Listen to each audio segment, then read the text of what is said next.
যুক্তরাষ্ট্রে জন্মসূত্রে নাগরিকত্ব নিয়ে নতুন সিদ্ধান্তের ঘোষণা আসায় দুশ্চিন্তায় পড়েছেন বাংলাদেশি সহ অনেক অভিবাসন প্রত্যাশী।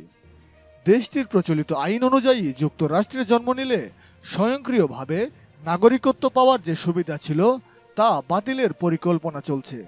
বৃহস্পতিবার ৮ নভেম্বর টাইমস অফ ইন্ডিয়ার এক প্রতিবেদনে বলা হয়েছে, মার্কিন নির্বাচনে জয়ী রিপাবলিকান প্রার্থী ডোনাল্ড ট্রাম্প জন্মসূত্রে নাগরিকত্বের এই বিধানটি বাতিলের ঘোষণা দিয়েছেন।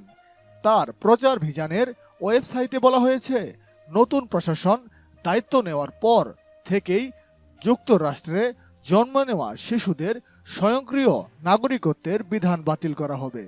পরিবর্তে শুধুমাত্র যাদের পিতা বা মাতা যুক্তরাষ্ট্রের নাগরিকত্ব বা বৈধ বসবাসের অনুমতি রয়েছে তাদেরকেই নাগরিকত্ব দেওয়া হবে।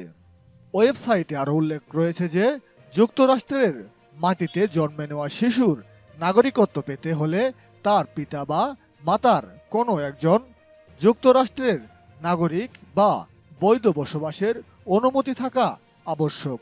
এই নির্দেশনা দ্রুতই কেন্দ্রীয় সংস্থাগুলোতে পাঠানো হবে।